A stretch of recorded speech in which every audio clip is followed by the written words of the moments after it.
She arrived with nothing but a worn bag and a hunger she was too proud to name. They called her a threat, a replacement, a gold digger chasing a dead woman's life. But no one asked why an 18-year-old girl would travel 40 miles alone through frontier wilderness to scrub strangers' floors and sleep in a drafty corner near the kitchen. No one asked what she'd left behind or what had been taken from her. This is the story of Lenora Vale, a girl who was given nothing, expected even less, and somehow became the person an entire broken family couldn't survive without. Like this video. Drop your city in the comments. I want to see how far this story travels. The morning Lenora Vale left home, her mother didn't say goodbye. Not because she didn't love her. She loved her the way hungry people love bread, desperately, quietly, with a shame underneath that came from knowing she was about to let it go. Lenora stood in the doorway of their two-room cabin with her bag already on her shoulder, watching her mother's back at the stove that had nothing on it, the pot that had nothing in it. Her two younger brothers asleep on the same pallet they shared because there was only one blanket thick enough to matter. "Mama," Lenora said. "Go on," her mother said. She didn't turn around. That was the whole conversation. Lenora walked out into the gray October morning and didn't look back, because she knew if she did, she would see her mother's shoulders shaking, and then she wouldn't be able to leave, and if she didn't leave, they were all going to starve before the first real frost hit. It wasn't a dramatic decision. Dramatic decisions happen when people have choices. Lenora Vale didn't have choices.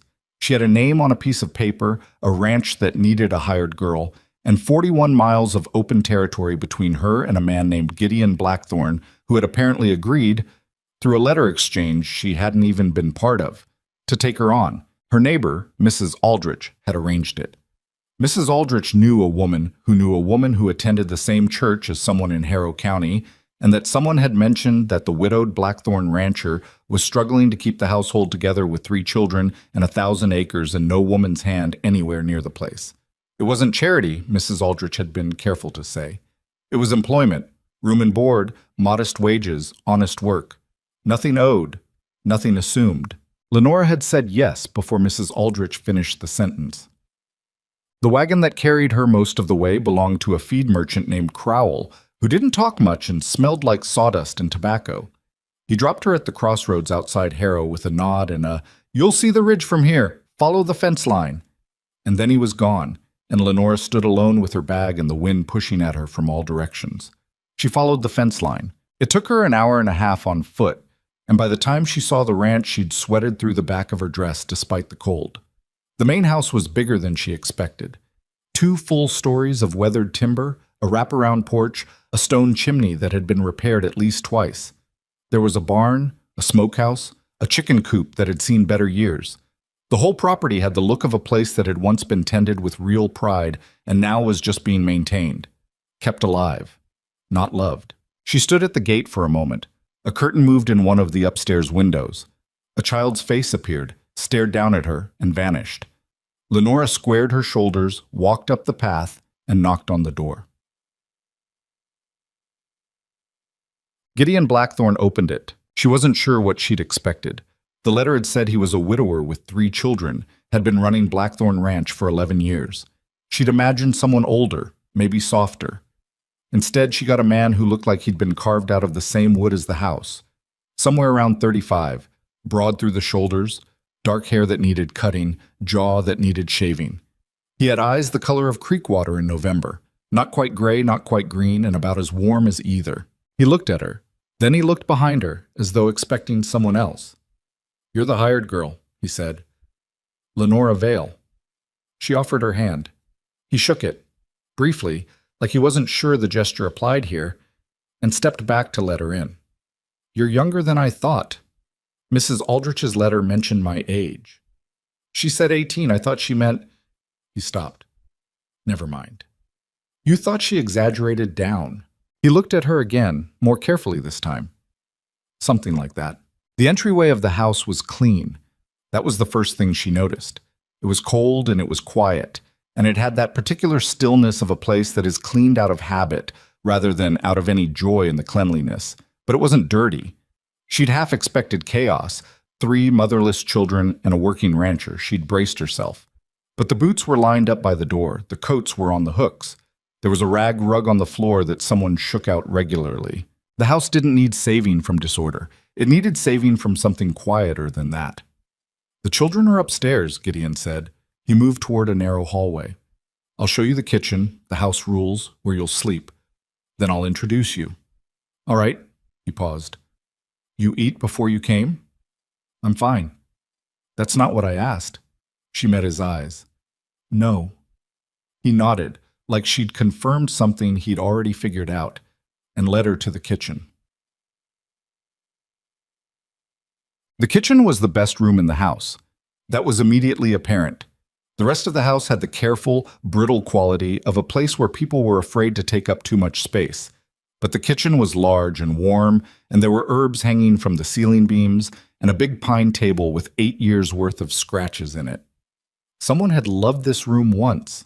You could still feel it, the way you can still feel warmth from a fire that's been let go cold. Gideon set a plate of leftover biscuits on the table and didn't say anything about it. Just poured 2 mugs of coffee and sat down and started telling her the house rules. There were 6 of them. They were reasonable. She ate 1 biscuit slowly and listened. No entering his study without being asked. Breakfast at 6, supper at 5:30. Sundays were half days. She could have the afternoon. The children's schoolwork was her responsibility on weekday mornings. She was not, under any circumstances, to let anyone into the house or onto the property without his knowing. And he said this last one slower, not looking at her. She was not to rearrange, remove, or otherwise interfere with anything in the upstairs bedroom at the end of the hall. She didn't ask. She could guess. "Is there anything else?" he said. "The wages." He told her the number. It was fair. "What about the children?" she said. "Their names, their ages, what I should know." He wrapped both hands around his mug. She had the feeling this was the part of the conversation he'd been least looking forward to. "Maeve is 13. She's the oldest. He stopped, started over. "She's capable. She runs things when I'm out with the cattle. She'll probably resent you." "All right." "Eli is 9. He's sensitive. He has trouble sleeping. He's not—" Another pause. "He's not been well lately. Nothing serious. He just needs patience." "And the youngest?" "Nora. She's 6. His voice did something complicated on the name. Not quite breaking, but bending. "She doesn't talk much anymore." Lenora looked at him. He was staring at his coffee. "She used to," he said. Before her mother died." "Yes." "How long ago?" 14 months. She nodded. She wrapped her hands around her own mug and let the silence sit for a moment because she could tell he needed it. "What was her name?" Lenora said. He looked up. Nobody had asked him that in a while, she could tell. "Clara. Clara Blackthorne." "Yes." "She loved this kitchen." He stared at her. "How did you—" "The herbs, the table, the way the window over the sink is positioned to catch morning light." Lenora looked around the room. "Somebody put real thought into this room. You don't do that for practical reasons." Gideon Blackthorne was quiet for a long time. "She did," he finally said. "Yes." Meeting the children did not go the way Lenora had hoped, though she hadn't hoped for much. Gideon called them down from upstairs, and they came in a line, oldest to youngest, careful as soldiers. Maeve first, tall for 13, dark like her father, with eyes that swept over Lenora in about 2 seconds and made a judgment that wasn't favorable. Eli behind her, slight and pale, with a fever flush in his cheeks that Lenora noticed and filed away. And last, pressed against Maeve's side, Nora. Small and brown-haired and serious in the way that very young children become serious when they have seen something they shouldn't have had to see. "Children," Gideon said, "this is Miss Vale. She's going to help around the house." Silence. "Hello," Lenora said. Eli looked at his shoes. Nora stared at a point somewhere around Lenora's collarbone. Maeve said, "How old are you?" 18. "You're not much older than me." "No, not much." Maeve's eyes narrowed. "You ever worked on a ranch before?" "No, I grew up on a farm." "It's different." "I imagine it is. You'll have to show me what I don't know." That was the wrong thing to say, or the right thing, depending on how you looked at it. Maeve clearly hadn't expected to be asked for anything, and it threw her off her planned dismissal just enough to leave her silent for a moment. "Dinner's at 5:30, Maeve said finally. "If you're late, you don't eat." "Maeve." Gideon's voice was quiet. "It's a rule," Maeve said, not looking at him. "It's fine," Lenora said. "I won't be late." She wasn't late. She was early, in fact, had already started on the pot of stew from the remaining vegetables she'd found in the cellar before 5 o'clock, had set the table, had figured out where the plates lived and where the firewood was stacked and how much the kitchen stove needed to be coaxed before it behaved. By the time the family sat down, there was hot food on the table and the kitchen smelled like something other than cold air. Maeve sat down and looked at the stew and didn't say anything. Eli said, "It smells good." Nora reached for her spoon and stopped, looking at Lenora as though asking permission. Lenora nodded slightly, and the little girl picked up her spoon. Gideon said grace, short, perfunctory. The words of a man who says them because he's supposed to, not because he believes they'll be heard. Then they ate. It was not a comfortable meal. The silence was the kind that has texture, full of things nobody was saying, pressing in from all sides. But nobody was rude, and the food was eaten, and when Eli reached for a second bowl, Lenora ladled it out without comment, which made him look at her with something that wasn't quite gratitude but was in the neighborhood. Afterward, Maeve cleared the table, without being asked, which surprised Lenora. "You can do the washing up," Maeve said. "That's normally my job, but since you're here, I'll do it," Lenora said. "You should have your evenings." Maeve looked at her. Something shifted in her face, too quick to read. Then she turned and went upstairs. Lenora's room was small. This was being generous. It was a room in the way that a closet is a room. It had 4 walls and a door and a window no bigger than a book, and the bed was a narrow iron thing with a mattress that had been restuffed at some point with something that hadn't quite worked. There was a hook on the wall for her coat. There was nothing else. She sat on the edge of the bed and looked at the ceiling and thought about her brothers sleeping back home on their shared pallet. Thought about her mother at the empty stove. She unpacked her bag. It didn't take long. 2 changes of clothes, a hairbrush, a small tin mirror, the book she'd been carrying for 3 years without finishing. She tucked the bag under the bed and lay down in her dress because she was too cold to undress, and stared at the ceiling until she was sure the house was quiet. Then she got up, went to the kitchen, and started making a list of what needed doing. The next 2 weeks were the hardest of her life, and she'd had a hard life, so that was saying something.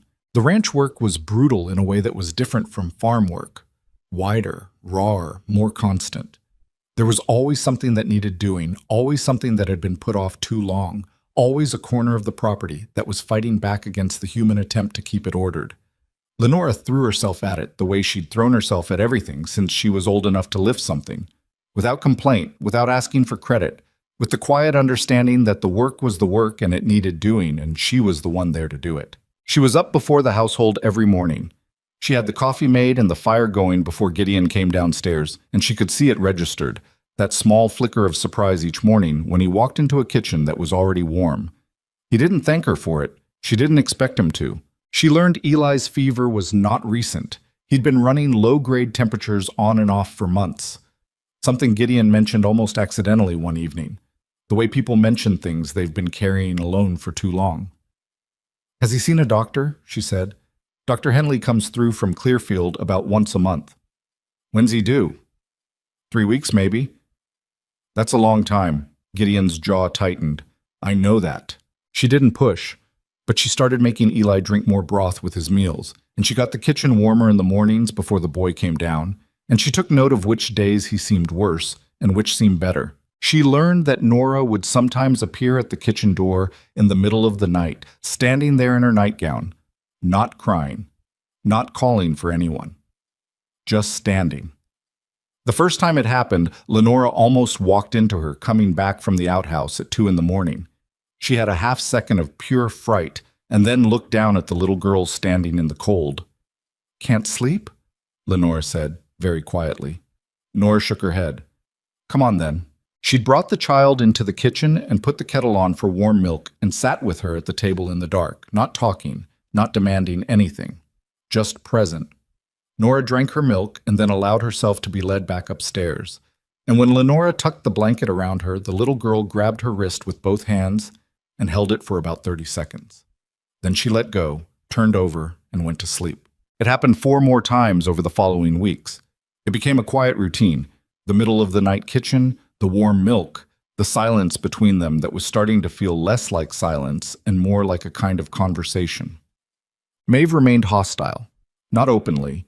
Not in any way Lenora could directly address. It was subtler than that. The way Maeve would rearrange something Lenora had put away. The way she would answer questions with the shortest possible words. The way she watched from doorways like a person waiting for something to go wrong. About 10 days in, Lenora came down from hanging laundry to find that her carefully organized kitchen shelves had been reorganized back to the original order, which was a worse system by any practical measure. Pots grouped by size rather than use.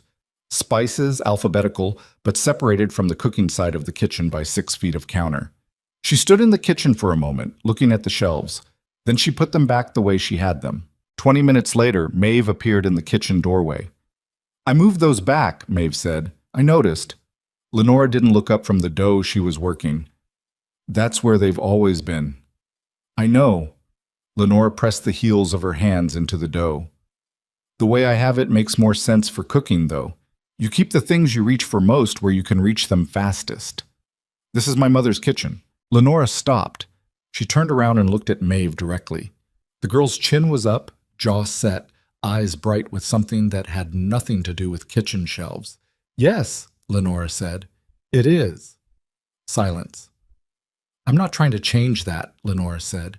"I'm just trying to make the work go faster so that I can do more of it, and you can do less of it. That's all." Maeve stared at her. "Why would you care if I do less work?" "Because you're 13 years old, and you've been running this house for over a year, and that's too much for one person, especially a person your age." Something moved across Maeve's face. Too fast, too complicated for Lenora to name. "I don't need your pity," Maeve said. "It's not pity. Pity is when you feel sorry for someone. I'm not sorry for you. I think you're remarkable." Lenora held her gaze. "But remarkable people still get tired, Maeve, and they still need help." Maeve left without responding, but the shelves stayed the way Lenora had put them. It was the quilt that changed things, or started to change them. These things rarely happen all at once. Lenora found it in the linen chest at the foot of the upstairs hallway, not in the closed-off bedroom at the end of the hall, so she didn't feel she was crossing any line by opening the chest for extra blankets. It was on top, a half-finished quilt, a wedding ring pattern in blues and creams, and a faded rose color that had probably been brighter once. The stitching was careful, practiced. It had been put away mid-square. There was still a needle threaded into the fabric, waiting. She left it in the chest and didn't touch it. But she mentioned it to Gideon that evening, carefully. The way you approach a thing you're not sure is safe. She waited until after supper, when the children were upstairs and he was at the table with his account books. "There's a quilt in the linen chest," she said. He didn't look up. "I know." "It looks unfinished." "It is." She waited. "Clara was making it for Nora," he said. His voice was entirely flat, the voice of someone who has practiced saying a thing until the feeling won't come through anymore. "She never—" He turned a page in the account book. "She ran out of time." Lenora said nothing for a moment. Then, "Does anyone know how to finish it?" "No one in this house is going to finish that quilt, Miss Vale." It wasn't angry. It was just firm and final and done. He turned another page. She went to bed. But 2 days later, she was sitting at the kitchen table in the afternoon, mending one of Eli's shirts, when Maeve came in and sat down across from her. Without a word, without any lead-up, Maeve set a piece of blue calico fabric on the table. "Mama had a basket of scraps she was saving for it," Maeve said. She wasn't looking at Lenora. "I know where the pattern is." Lenora looked at the fabric, then at Maeve. "You want to finish it?" "I want Nora to have it." A pause. "She doesn't remember things the way I do. She was 4 when—" Maeve stopped. "She's going to grow up and not remember things right. I want her to have something she can hold." The girl was still not looking at her. Her hands were flat on the table, pressing down, like she needed to feel something solid. "Okay," Lenora said. "Get the basket and the pattern. I can sew. You probably can too." Mama taught me. Then we'll do it together. They worked on the quilt in the evenings, when the supper things were done and the kitchen was warm. At first it was just Maeve and Lenora, quiet at the table, passing fabric back and forth.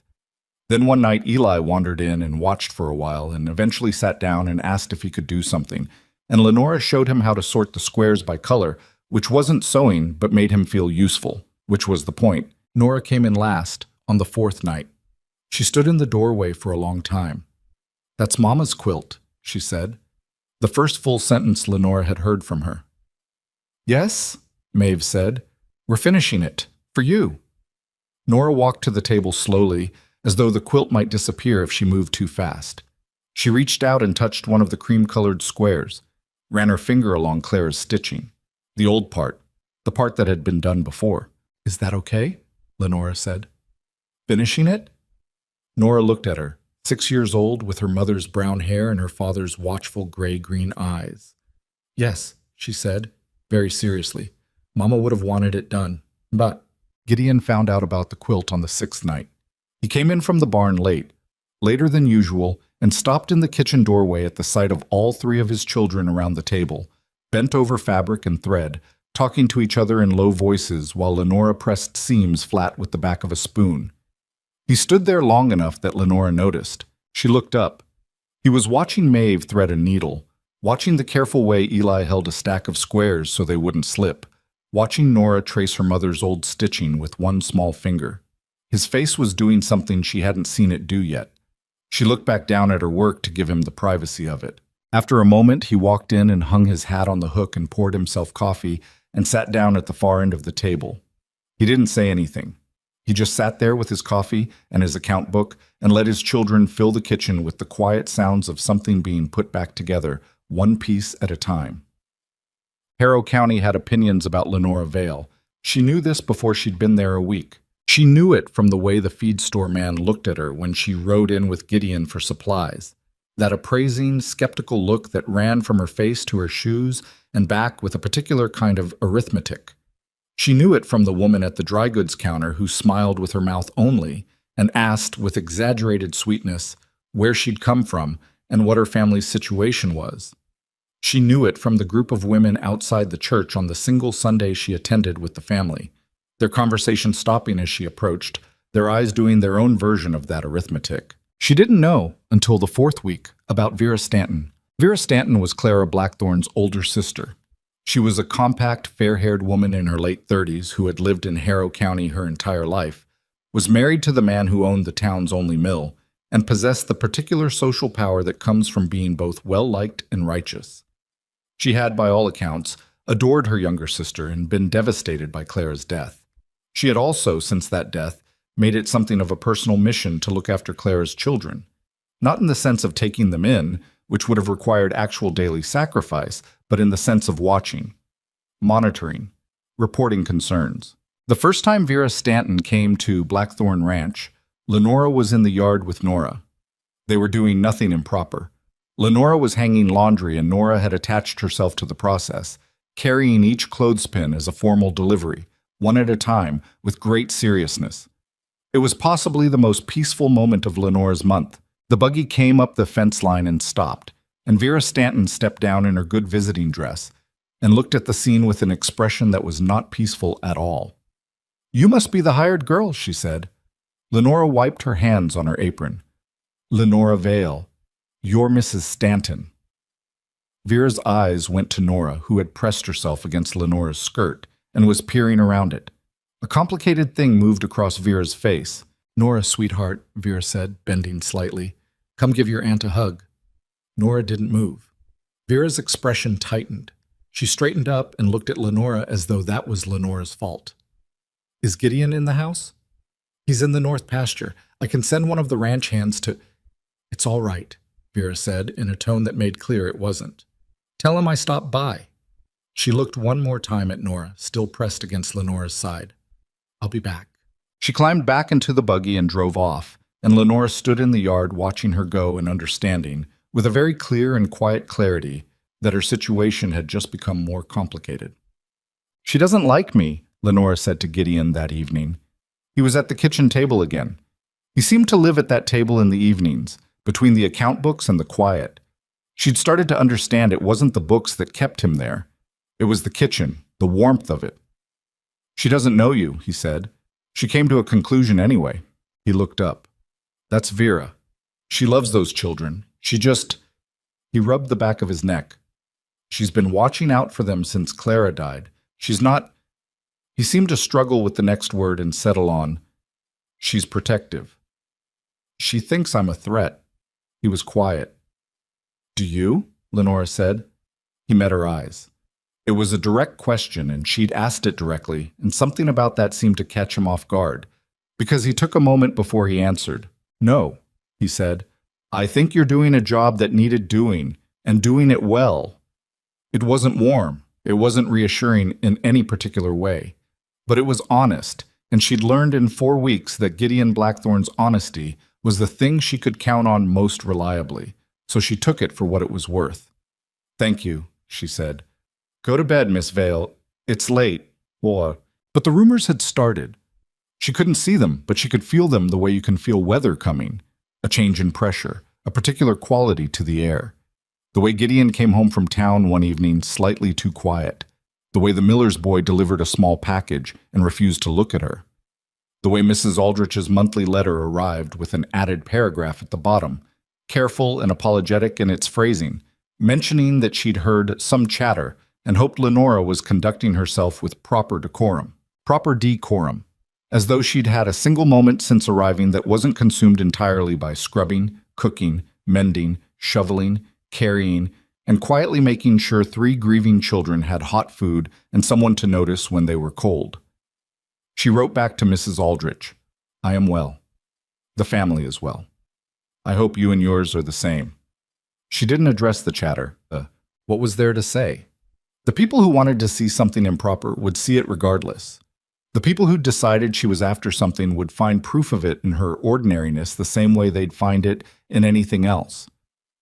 She'd grown up poor in a county where poor people were suspected of wanting things that didn't belong to them. This was not a new experience. It was just a larger stage. The evening the quilt section was completed. They'd been at it for almost 2 weeks, evenings only, and had finished about half of what remained. Maeve did something that Lenora hadn't expected. She sat back in her chair after they'd folded the work away, and she looked at Lenora, and she said, "Why are you here?" It wasn't hostile. For the first time, it wasn't hostile at all. It was just a question. "I needed work," Lenora said.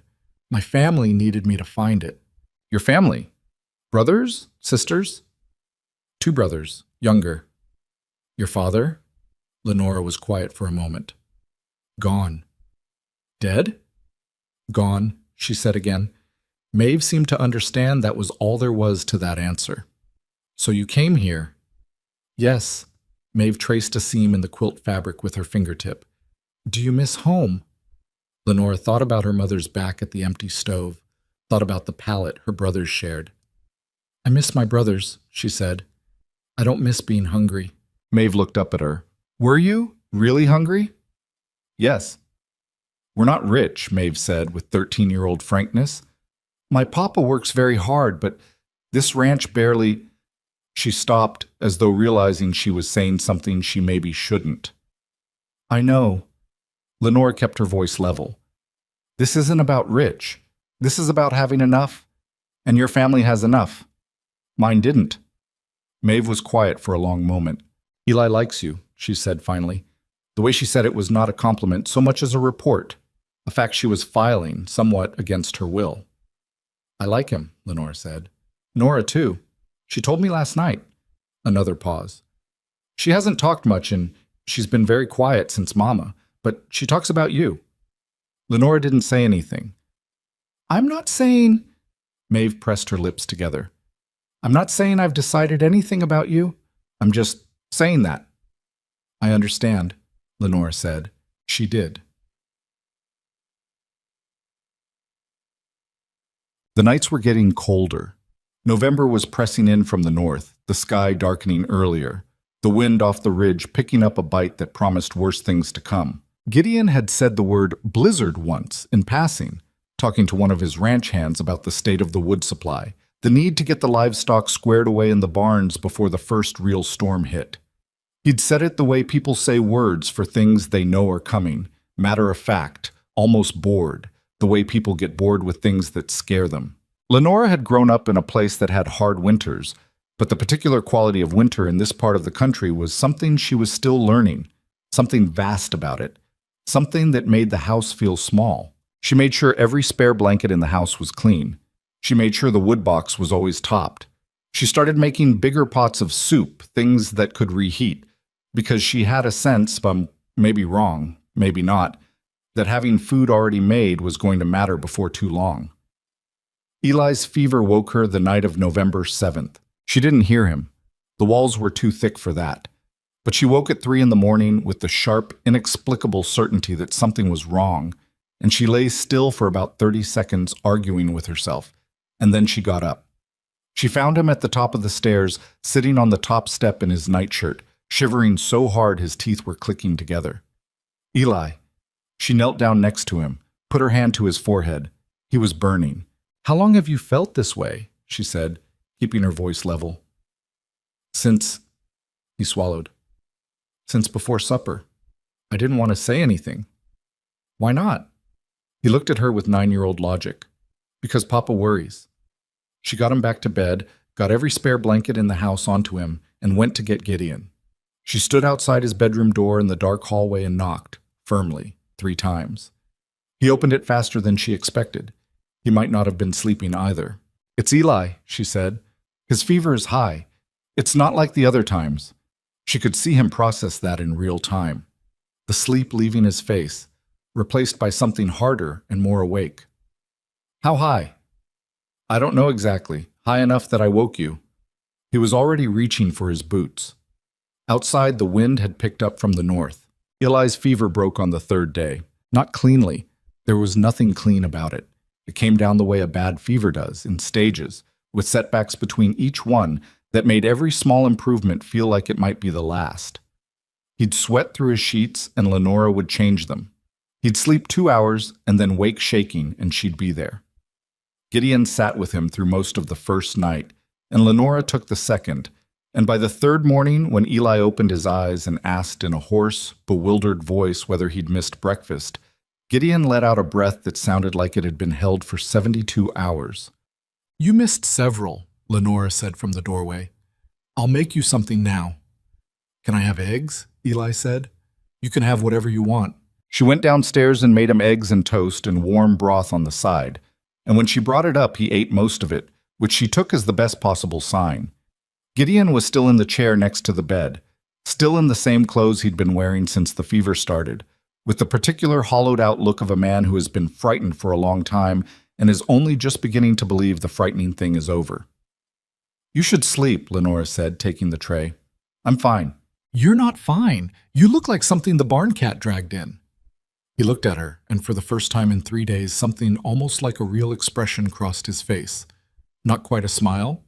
Gideon Blackthorne didn't quite smile, she was learning, but something in that direction. "Barn cat," he said. "Go to bed, Mr. Blackthorne." He went. Lenora stayed with Eli the rest of the morning, mending in the chair by his bed while he drifted in and out of sleep. At some point, Nora crept in and climbed onto the foot of the bed, careful not to disturb him, and curled up there like a cat herself. Maeve appeared in the doorway around noon, looked at the scene, and seemed to make a decision about something. She pulled the small wooden chair from Eli's desk and sat down without a word, and picked up a book from the nightstand and started reading aloud to him, just quietly enough that it might have been for herself. Eli's eyes opened at the sound of her voice, and he lay there listening, and Lenora looked at the 3 of them and felt something tighten in her chest that had nothing to do with sadness. She looked back at her mending and kept her face even. The fever left its mark on Eli. It always did, on children that age. He was thinner after, tired in a way that went deeper than sleep could fix in a day or 2. But he was up by the end of the week, moving slower than usual, still wrapped in 2 sweaters, even indoors. And he had developed the habit of appearing at Lenora's elbow in the kitchen the way Nora had appeared at her skirt, not asking for anything, just being in the same room. She found him there on a Thursday afternoon when she was making bread, standing at the edge of the counter, watching her hands work the dough. "Can I do that?" he said. It's harder than it looks. I know. I've watched Maeve do it. He paused. She never let me try. Lenora stepped aside and led him at the dough. He was tentative at first, pressing with his palms the way he'd seen her do it, and the dough pushed back like dough does, indifferent and resistant, and he almost quit after 30 seconds. Press from your shoulders, not your wrists, Lenora said. Use your weight. He tried again. It went better. They worked side by side for a while, and she let him do more than he was technically capable of without interfering too much. Because the point wasn't the bread. Miss Vale, he said. Were you scared? When I was sick? She was quiet for a moment, because she'd learned with Eli that he could tell when adults were managing him, and he didn't like it. Yes, she said. He seemed satisfied with that. Papa was too. I could tell even when I was mostly asleep. He sat with you 2 nights straight. Eli processed this silently, kneading the dough with his bony 9-year-old shoulders. He doesn't always know how to say things, he said finally, with a fairness that sounded like something he'd been working out for a long time. He loves us, though. He just has trouble with the words. I know, Lenora said. Some people are like that. Are you? She thought about her mother at the stove, the goodbye that wasn't a goodbye. My family is, she said, so maybe I understand it a little. Eli looked up at her. Do you miss your family? Yes. Do you think you'll go back when we... He stopped. When we don't need you anymore was what he'd been about to say, and even at 9 he'd caught himself on it. Later, he finished. Lenora punched the dough gently, turned it, pressed again. I don't know, she said honestly. I don't think that far ahead. I just think about what needs doing today. He seemed to find that a reasonable answer, and went back to his kneading with the serious concentration of someone doing something important, which as far as Lenora was concerned, he was. The bread came out a little uneven. She didn't mention it, and neither did he, and when Gideon ate a slice at supper and said it was good, Eli sat up half an inch straighter in his chair. It was the kind of small moment that builds things, piece by piece, the way the quilt was being built. Not in great gestures, but in squares, in stitches, in bread that was a little lopsided and didn't need to be perfect to matter. The quilt itself had become the center of the household's evenings in a way that seemed to have happened without anyone deciding it would. The evenings that had once been the loneliest part of the day, the stretch between supper and sleep where the absence of Clara was most palpable when the house was quiet enough to hear it, had slowly reorganized themselves around the kitchen table and the growing panel of blue and cream fabric. Maeve had taken ownership of the more intricate stitching. Eli kept the squares sorted and counted. Nora sat close and handed things and sometimes picked up a needle herself and made small, imperfect stitches along seam lines that nobody corrected. One evening, Gideon sat down at the table with the rest of them. He didn't sew. He brought his account book, like he always did. But the account book stayed closed, and after a while he reached out and turned one of the completed squares over in his hands, looking at the stitching on the back. Some of it Clara's, some of it Maeve's, some of it Lenora's. He set it down without saying anything, but he stayed at the table until all 3 children went to bed, and that was something. The quilt was also the first thing Vera Stanton saw on her second visit. She arrived on a Tuesday when Gideon was out, which Lenora didn't think was accidental. Maeve let her in. The girl had complicated feelings about her aunt, visible even from a distance. Something between affection and wariness. The particular mix of a child who loves someone but doesn't quite trust their motives. Vera came into the kitchen and stopped at the sight of the quilt spread out on the table, half of it finished now, the pattern complete enough to be recognizable. "What is that?" she said. It wasn't quite a question. "Mama's quilt," Maeve said. "We're finishing it for Nora." Vera's face did something complicated that she controlled quickly. She looked from the quilt to Maeve to Lenora, who was at the stove and had not turned around. "Whose idea was this?" "Mine," Maeve said. "Miss Vale is helping." A pause. "I see." Lenora turned around then. She met Vera's eyes straight on and kept her expression neutral. Vera's eyes moved over her the way they had on the first visit, that arithmetic, and then went back to the quilt. "Clara would not have wanted a stranger's hands on this," Vera said. The kitchen went very quiet. Maeve straightened up. "Aunt Vera, Her voice was 13 years old and entirely certain. Mama would have wanted it finished. She made it for Nora, and Miss Vale has been... She paused, and Lenora could hear her choosing the word carefully. She's been kind to us. Mama would have noticed that. Vera looked at her niece for a long moment. Your mother, she said finally, was a better judge of character than most. The word most did some work in that sentence that everybody in the room noticed but nobody addressed. I hope you're right about this one. She stayed for an hour.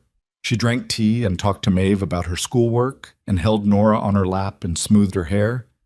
And the love for the children was real. Lenora could see it was real. That made Vera harder to dismiss, and harder to be angry at, and harder to know what to do with. After she left, Maeve came to stand beside Lenora at the sink. She means well, Maeve said. I know she does. She loved Mama very much. They were close in the way sisters are. Lenora washed the teacups carefully. Do you think she'll cause trouble? Maeve was quiet for a moment. I think she already is, she said. In town. I heard some of the girls at school have been saying things. About you. About Papa. She stopped. About what people think is going on here. Lenora kept her hands in the wash water. What kind of things? That you're too young. That you want... Maeve made a gesture with her hand, impatient and uncomfortable. That you're not really just a hired girl. The water was cooling. Lenora kept washing. And what do you think? She said. I think... Maeve pressed her mouth together. I think people see what they want to see, and they're going to see it regardless. But I also think you should know it's being said. Because it might make things harder. For Papa. For the ranch. A pause. For you. Lenora set the last cup in the rack and dried her hands and looked at Maeve. Thank you, she said, for telling me. Maeve nodded once, in the same way her father nodded. Decisive, brief, moving on. The gossip was already worse than Lenore had thought. She understood this gradually, through accumulation of small evidence. The way the women at the dry goods store stopped their conversation when she came in. The way the feed merchant's wife asked how things were out at the Blackthorn place, with the particular brightness of someone who had already formed an opinion about the answer. The way the Reverend's wife had approached Gideon after the last Sunday service and spoken to him in a low, earnest voice that Lenora was not meant to hear, but caught pieces of anyway. Something about the children, something about appearances, something about a decision made too quickly. Gideon hadn't told her about that conversation, but she'd seen his face on the ride home, and she understood that something had been said to him that landed, and that he was going to carry it alone, because that was what he did with everything. It was 2 nights after Vera's visit, when the children were all asleep, that Lenora finally said it directly. You should tell me what's being said. Gideon looked up from his account book. Nothing that concerns you. It concerns me directly. It's about me. His jaw tightened. He looked back at the book. Gideon. She'd been calling him by his given name for about a week now. He hadn't objected, and she'd taken the silence as permission. He set down his pen, looked at her. Vera has spoken to some people on the church council. There's concern that the situation here isn't appropriate, that having someone your age in the house, that it looks bad. Yes. And what do they want you to do about it? They haven't said that directly. They've just expressed concern. He said the last 2 words like they tasted of something unpleasant. Concern for the children. They think you're putting the children at risk by having me here. They think that. He picked his pen up again. What they actually think is that their version of how things should look is more important than whether the children have food and warmth and someone to... He stopped. I shouldn't say that. Lenora looked at him. In 5 weeks, she'd never heard him come that close to saying what he actually thought about another person. It surprised her. I'm sorry, she said, that you're dealing with this because of me. You haven't done anything wrong. His voice was flat and certain, like it was a piece of arithmetic. You've done nothing but good in this house. Anyone willing to look with their eyes instead of their assumptions would see that. It wasn't sentimental. He said it the way he said everything, blunt and without decoration, like a man used to saying exact things, which somehow made it mean more than a longer speech would have. She looked at her hands on the table. I've been thinking, she said carefully, That if my being here is making things harder for you, for the children, then maybe it would be better if I... No, he cut her off cleanly, not harshly, just with finality. She looked up. The children are doing better than they've done in a year, he said. Eli's healing. Nora's talking. Maeve... He paused. Maeve laughed yesterday. I haven't heard that in 14 months. He picked up his pen. No one from town is going to sit at my table and tell me that's wrong. She held his gaze for a moment. Then she looked down. Okay, she said. She went to bed. She lay in her narrow room in the dark and listened to the wind against the small window and thought about Vera Stanton's face above the quilt. Thought about what Maeve had said. About people seeing what they want to see. Thought about Gideon's voice, flat and certain. The children are doing better. She thought about leaving anyway, not because it was the right thing, but because it might be the necessary one. Because she'd grown up watching her mother make necessary decisions that weren't right, and she understood the difference between them in a way that a happier childhood might not have taught her. She turned over, pressed her face into the pillow. She didn't want to leave. That was the problem. She'd stopped thinking of herself as someone passing through and had started, without deciding to, without noticing the exact moment it happened, thinking of this kitchen, this table, these children, this cold and drafty and beautiful house as something she was part of. It scared her, the wanting of it. It made her feel exposed in a way that no amount of frontier hardship had managed. She thought about Nora's small hands gripping her wrist in the dark. She thought about Eli making bread, pressing down with his thin shoulders. She thought about Maeve choosing the word kind and saying it like it was a concession she'd fought for. She got out of bed, went to the kitchen, made herself warm milk because she couldn't sleep, and sat at the table in the dark the same way she sat with Nora on the nights the little girl couldn't sleep. Just present. Waiting for the feeling to pass or settle or become something she could manage. It settled. Not comfortably, but enough. She went back to bed before dawn. The quilt came together in the third week of November, on a Sunday afternoon when the sky was the particular flat white that means weather coming. They'd spread the completed panels on the kitchen floor to assess what remained, and the answer was, not much. 2 more sections of stitching, an hour's work if they all applied themselves. Maeve sent Eli to get their father. Gideon stood in the kitchen doorway and looked at the quilt on the floor. Almost finished now. The blue and cream rings complete enough that the whole pattern was clear, his wife's careful stitching threaded through with his daughter's and Lenora's like 3 different voices in the same sentence. Come sit down, Maeve said. Help us finish it. He said nothing for a long moment. Papa, Nora said from her place on the floor next to the fabric. Mama would want you to. It was the most Nora had said in a single sentence to her father since before Clara died. Everyone in the room heard it and felt it, but nobody made a thing of it, because making a thing of it would have broken something. Gideon walked in and sat down on the floor next to his youngest daughter. Lenora handed him a needle, already threaded, already knotted at the end, ready for him, and he took it and looked at it for a second as though he wasn't sure what his hands were supposed to do. Nora took the edge of the quilt and put it in his lap. He started stitching. He was not good at it. His stitches were too long and slightly uneven, and Maeve quietly repositioned the fabric for him twice without comment, and after a while his hands found a steadier rhythm and the work became less clumsy. They finished the quilt that afternoon, all 5 of them on the kitchen floor, with the white sky pressing down outside the windows, and the stove making its sounds, and the thread going in and out of the fabric until the last seam was closed. Lenora knotted it off and cut the thread. The quiet in the kitchen after was the kind that has weight. Nora reached out and pulled the finished quilt into her lap. It was heavy with all the fabric, draped across her legs, bigger than she was. She smoothed the top of it with both hands. Clara's oldest squares, the ones from the very beginning, next to the new ones, next to the ones Eli had sorted and Maeve had cut and Lenora had pressed. She looked up at her father. It's done, she said. Gideon's voice, when he finally spoke, was low and slightly rough around the edges. It's done, he agreed. The moment might have held longer, but it was Eli who broke it, because Eli was 9 and had been patient for about as long as 9-year-olds are physically capable of being patient. Can we have supper now? He said. I'm starving. And Lenora laughed, an actual, unguarded laugh, the kind she'd almost forgotten she had, and the tension in the room tipped over into something lighter. And even Gideon's face did that thing again, that thing that was almost a smile. She started supper. But the talk in town was not going to be softened by a finished quilt.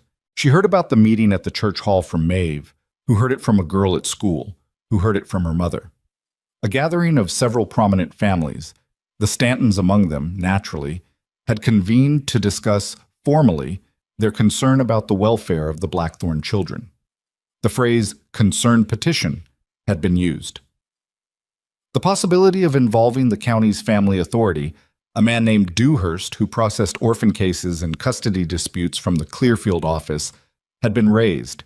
Maeve told her on a Thursday evening, standing in the kitchen, her voice carefully level in the way she'd learned to be careful and level when she was most afraid. "They're saying they might petition to have us placed with another family," Maeve said, "temporarily, while the situation is investigated." The word investigated landed like a dropped stone. "Who said that?"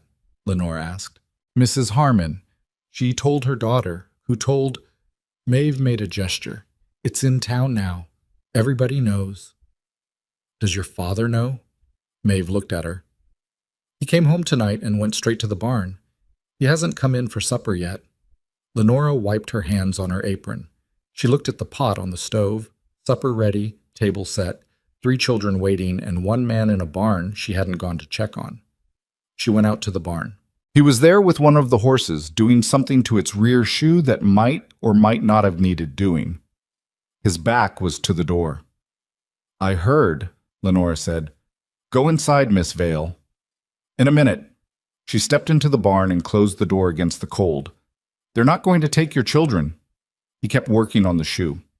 "You don't know that. I know that what they're describing, what they're suggesting, they'd need proof of actual harm. And there isn't any, because there isn't any harm." She stepped closer. "Your children are fed, clothed, warm, and going to school. Eli is recovering from a genuine fever that you and I both stayed up 3 nights over. Maeve is functioning. Nora is talking." He set down the hoof and straightened up, turned around. In the barn light, he looked older than 35, but also somehow younger, less composed, more visible. "They can make things very difficult," he said, "even without proof. Dewhurst has removed children for less. Then you fight it." "I don't get—" He stopped. "I don't know how to fight that kind of thing. A man on his own against—" "You're not on your own." He looked at her, straight, direct, for a moment longer than either of them was used to. "No," he said slowly, like he was recalibrating something. "No, I suppose I'm not." He came in to supper. He sat at the table and ate and talked to his children, and it wasn't easy for him. She could see the effort it cost him, but he did it. He asked Eli about his reading. He asked Maeve about her schoolwork. He told Nora a brief, slightly awkward story about something that had happened with one of the younger calves, and Nora listened with wide eyes and didn't laugh, but came as close as Nora had come to laughing in a long time. Lenora sat at the table and ate and didn't say anything beyond what was needed, and watched this family she had not planned to love try, imperfectly and earnestly and with the particular stubbornness of people who have already survived so much, to be whole. After the children were in bed, after the kitchen was cleaned and the fire banked and the house settled into its nighttime creaking, Gideon stopped her in the hallway. "Thank you," he said, "for tonight." She looked at him. The hallway was narrow and the lamp was low, and he was close enough that she was aware of it. "I didn't do anything. You came to the barn." He seemed to think that was sufficient explanation. She nodded and went to her room. She lay on her narrow bed and stared at the ceiling and listened to the wind gathering strength from the north. Cold this time, different from the cold of the past weeks, thicker, with a purpose to it. She thought about leaving, still thought about leaving. The thought wouldn't quite let go, the way responsible thoughts don't when there's a real case for them. If she stayed and Vera Stanton followed through, if Dewhurst got involved, if this family she had come to love paid a price for her presence that they could not afford, she would not be able to forgive herself for it. She would not. The love she had for them was not the kind that took things. It was the kind that would let go first, if letting go was what protected them. But Maeve's voice in her head, "People see what they want to see." And Gideon's, "You're not on your own." And Nora's small hands on her wrist in the dark kitchen, holding on. She didn't decide anything that night. She just lay there with the wind growing louder outside the window and waited. And the cold pressed in from the north like something that had made up its mind long before any of them had. She had packed her bag by 3 in the morning. Not everything, just what she'd brought. The 2 changes of clothes, the hairbrush, the tin mirror, the unfinished book. She folded each thing carefully, set it in the bag with the same attention she'd given every task in this house, because she didn't know how to do things carelessly, and she wasn't going to start now. The bag sat on the end of the bed, and she sat next to it in the dark and waited for herself to feel certain. She didn't feel certain. She felt like she was making a responsible decision that was also breaking something she hadn't known she was building until now. The wind had been growing all night. She could hear it working against the house. Not the usual frontier cold, but something with genuine intent behind it, pressing at the window frames, finding the gaps in the timber. She'd checked the wood box before coming to her room, stoked both stoves, left enough in the kitchen that the house would stay warm until morning without anyone needing to go out. Small things. The kind of things you do when you're trying to leave a place better than you found it. She was reaching for her coat when the knock came at her door. 3 knocks.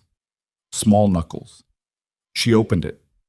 Maeve stood in the hallway in her nightgown, her dark hair loose, her feet bare on the cold floor. She was 13 years old, and she was not crying, but she was close to it in the way that people who don't cry easily get close.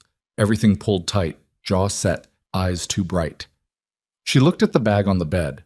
Lenora didn't say anything. "You're leaving," Maeve said. "Maeve, you were just going to go," without saying anything. Her voice was careful and controlled, and the control was costing her. "Like it didn't matter, like we didn't—" She stopped. "It matters," Lenora said. "That's why I'm leaving. Because it matters." "That doesn't make any sense." "It does. If I stay, your aunt is going to use me as a reason to take you away from your father. And I won't—" She stopped, tried again. "I won't let that happen to this family because of me. I'm not worth that." Maeve stared at her. "Who told you that you weren't worth that?" The question landed somewhere unexpected. Lenora felt it in her sternum. "Maeve, go back to bed." "No." The word was quiet and absolute, like her father's no in the barn. "You don't get to decide that you matter less than the rest of us. You don't get to pack a bag in the middle of the night and just—" She stopped again, pressing her lips together hard. "We need you here. You were managing before I came. We were surviving," Maeve said. "That's different." Her voice finally cracked on the last word, just slightly, just enough to show the 13-year-old under the controlled exterior. "Eli made bread last week. Nora told me a joke, an actual joke, for the first time since Mama. Papa sat on the floor and finished the quilt with us." She took a breath. "None of that happened before you. None of it." Lenora sat back down on the edge of the bed. Not because she'd decided, just because her legs needed a moment. My aunt is wrong," Maeve said. "And deep down I think she knows it. I think she's scared because she misses Mama, and she sees you in this house and it makes her miss her more. But that's not your fault." She walked across the small room and sat down next to Lenora on the narrow bed, close enough that their shoulders touched. "Stay," she said. "Please." The wind hit the house hard enough to shutter the walls. Lenora looked at the bag, looked at the window, where the first gray light was beginning to show, except it wasn't quite gray. It was the particular flat white she'd seen in the sky 2 days ago, the color that meant the weather had stopped being a possibility and had become a fact. She reached over and put her arm around Maeve's shoulders. The girl leaned in just slightly, like she was making herself do it. "Okay," Lenora said. "Okay." She unpacked the bag in the dark while Maeve sat on the bed and watched, and neither of them spoke. And the wind kept building outside like something that had been patient long enough. The storm arrived at dawn. It came with a speed that frontier people knew to fear, the kind of storm that doesn't announce itself gradually, but simply arrives all at once, as though it had been waiting just over the ridge and finally decided. Lenora woke from 2 hours of thin sleep to the sound of something hitting the house that wasn't just wind, a horizontal driving snow that turned the yard invisible and the barn into a gray shape, and the fence line into a suggestion. She was in the kitchen starting the fire when she heard it, Eli's cough. Not a regular cough. Not the kind of cough that children get with cold air. She heard it from the foot of the stairs and felt her stomach drop before her mind had finished the thought. She went up. He was in his bed, and even in the dim morning light she could see the flush on him. She put her hand to his forehead the way she'd put it there a month ago. Worse. This was worse than the first time. She didn't let herself stand there feeling it. She went to Gideon's room and knocked hard. He was awake, or had been sleeping that thin frontier sleep that men who worry a lot develop, where the difference between sleeping and waking is minimal. "It's Eli again," she said when he opened the door. "The fever's come back. It's higher than before." She watched him understand it, the quickness of it, the process of a man who's afraid moving through that fear into the part where he does things. "Henley?" he said. "The doctor. He's in Clearfield." "How far?" 14 miles. He moved past her into the hallway, toward Eli's room. She followed. He put his hand on the boy's forehead, and the look that crossed his face was the look of a parent confronting the thing they most dread. "I have to go get him," Gideon said. Lenora looked at the window. The snow was already coming so hard it had covered the lower half of the glass.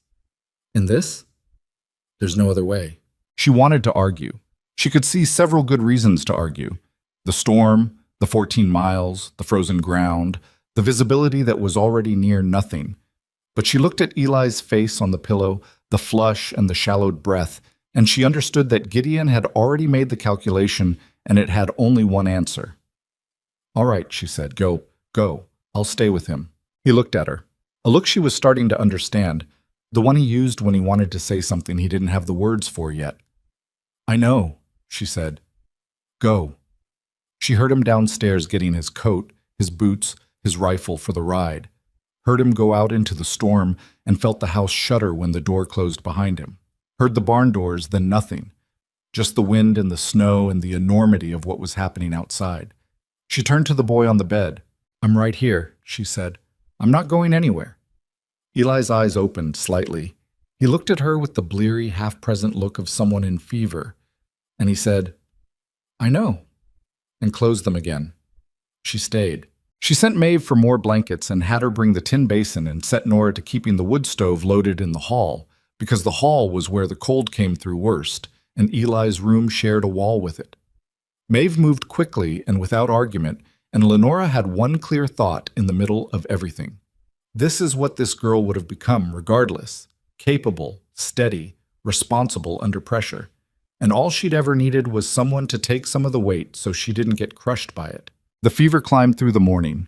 Lenora used cold cloths on Eli's forehead and the back of his neck, changed them every 10 minutes, talked to him when he was coherent, and kept her voice level when he wasn't. At some point he became confused, called her mama once, and she felt that word go through her like cold water, and she did not correct him. She just said, "I'm here," which was true regardless of what name he used. Nora appeared in the doorway around mid-morning. "Is he going to be okay?" she said. "Yes," Lenora said. She said it the way her mother should have said things, the way adults should say things to children when the truth is uncertain, but the alternative is worse. Not lying, exactly, making a promise and intending to keep it. "Do you swear?" "Yes," Lenora said. "I swear." Nora looked at her for a long moment, this 6-year-old with her mother's eyes and her father's jaw, and something in her face decided. She walked into the room, climbed onto the bed on the far side from Eli, and lay down next to her brother without touching him, just close. A presence. The way Lenora herself had learned to be. Just present, just there, just making the room less empty. Lenora looked at the two of them and then looked back at the cold cloth in her hands and kept working. Around noon, Eli's temperature peaked. She knew it had peaked because he stopped thrashing and went very still.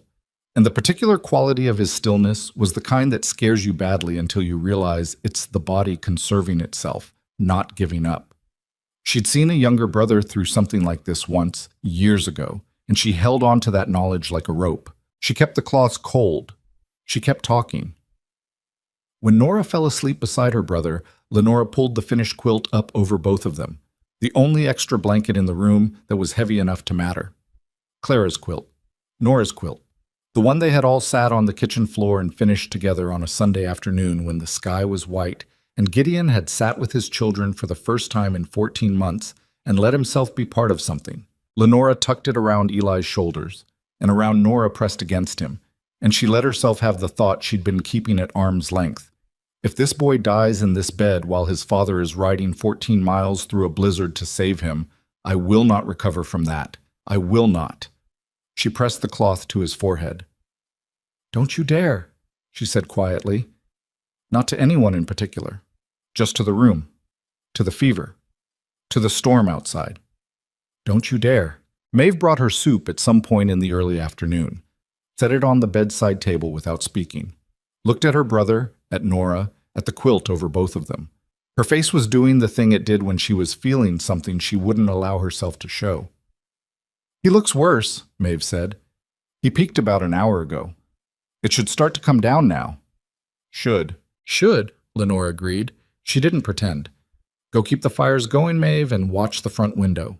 Tell me when you see the road." Maeve went. The fever began to ease in the mid-afternoon. Slowly. Nothing quick about it. Nothing that felt like relief so much as the very gradual loosening of a grip. Eli's color changed by degrees, the dangerous scarlet fading towards something more human, his breathing deepening incrementally. Lenora changed cloths and waited and changed cloths and waited and listened to the storm against the windows with the particular attention of someone who needs to know everything that's happening outside, because they cannot be outside. Gideon made it back with the doctor at near dusk. She heard them before she saw them. The horses, then Maeve calling from downstairs, then boots on the porch, and then on the stairs, heavy and fast. The bedroom door opened and Gideon came through it first, snow still on his shoulders, face raw from the cold, and behind him a compact gray-haired man with a black bag that meant everything. Gideon looked at his son, looked at Lenora. "He's better," she said immediately. The fever peaked midday. It's been coming down. Gideon's eyes closed for just a second, 1 second. Dr. Henley moved past him to the bed with the brisk, unhurried manner of a man who has seen enough of the worst things to stay calm in their presence. He examined Eli thoroughly, pulse, breathing, temperature, the color of his eyes, and the condition of his throat, while Lenora answered questions about when the fever had started and how high it had gotten and what she'd done. Henley listened, nodded, asked 2 follow-up questions. "You did everything right," he said, without looking up from his bag. She didn't say anything. There didn't seem to be anything to say. He left medicine on the bedside table, gave instructions, said the boy would need 10 days of rest at minimum and would bear watching through the night. "I'll stay with him," Lenora said. "Good." Henley snapped his bag closed and straightened up and looked at her for the first time. A direct, assessing look of the kind that doctors give when they're seeing a person rather than a patient. "How long have you been at it today?" "Since before dawn." "Have you eaten?" She couldn't immediately remember. "I think so." "Maeve," Gideon said from the doorway where he'd been standing since the doctor started the examination, watching. Maeve appeared. "Get Lenora something to eat, and make sure she actually eats it." Maeve looked at Lenora. "Come on." Lenora started to say she needed to stay with Eli, but Gideon moved past the doctor and sat down in the chair beside the bed, still in his coat, snow still melting in his hair, and he took his son's hand gently, and that settled it. She went to the kitchen. She sat at the table and ate what Maeve put in front of her without tasting it. Her hands were steady, which surprised her a little. She'd expected them to shake now that the crisis had passed, but they were just hands, tired, capable, steady. Maeve sat across from her. "Were you scared?" Maeve said. "Terrified." "You didn't seem it." "You're not supposed to seem it. You're the adult in the room." She ate another spoonful. "Were you scared?" "Yes." No hesitation. "But I kept the fires going." "You did," Lenora said. "You were perfect." "I wasn't perfect. I burned my hand on the stove at one point and said something I'm not supposed to say in front of Nora." Despite herself, Lenora laughed. It came out rough, shortened, the laugh of someone who's been holding their breath all day. "What did you say?" Maeve told her. Lenora laughed again, longer this time, and Maeve pressed her mouth together in a way that was fighting a smile and losing. "Don't tell Papa," Maeve said. "I won't." They sat in the kitchen while the storm pressed against the house, and the fires kept the cold back, And upstairs, Gideon sat beside his son, and it wasn't a perfect moment. It was an exhausted, faintly smoky, slightly burnt hand moment, but it was the realest thing Lenora had felt in a long time, and she held on to it without trying to make it into something else. What she didn't know, what none of them knew until later, was that the doctor had not come alone. He'd brought 3 people from town with him. They had followed his horse through the blizzard, apparently, on the strength of Gideon's desperate ride through Harrow. He'd stopped long enough to pound on Henley's door and then kept moving. But people had seen him, and some of them had followed, partly out of concern and partly out of the less generous impulse that makes people want to see things for themselves. Vera Stanton was one of them. She'd sent her husband and come herself, which said something about her, whether you chose to read it charitably or not. They were downstairs in the front room when Lenora came back up from the kitchen. She didn't know they were there until she nearly walked into Vera in the hallway. They stood looking at each other. Vera's traveling clothes were still damp from the ride. Her face was drawn in a way that might have been the cold, or might have been the 14 miles of winter road, or might have been something else. "How is he?" Vera said. Her voice was different from the other times, stripped of something. "Better," Lenora said. "The doctor thinks he'll be all right if he rests." Vera nodded. Her eyes went to the bedroom door, then back to Lenora. "I was told, She stopped, started again. "Someone said the boy was very bad." "He was." Another silence. "Who stayed with him?" Vera said. "While Gideon went for the doctor." Lenora held her gaze. "I did." Vera looked at her, and Lenora saw it. The exact moment Vera looked past her own arithmetic, past 14 months of protective watchfulness, past the story she'd decided to believe, and looked at what was actually in front of her. A tired 18-year-old girl in a damp apron who'd spent 12 hours fighting a fever by herself in a blizzard so that the children Vera loved would still have a brother by morning. The hallway was narrow, and the lamp between them was low. Vera said, "I should go see him." "He's sleeping. His father is with him." Lenora stepped aside. "Knock softly." Vera moved past her, and at the bedroom door she paused with her hand raised to knock. "Miss Vale," she said, without turning around. "Yes." A pause that lasted several seconds. "Thank you," Vera Stanton said, "for my sister's children." She knocked softly and went in. Lenora stood in the empty hallway and let the silence settle around her and breathed out slowly. And it was not a triumphant moment, and it was not a resolved moment. It was just a moment, the kind that happens in the middle of things, before you know whether they'll turn out the way you need them to.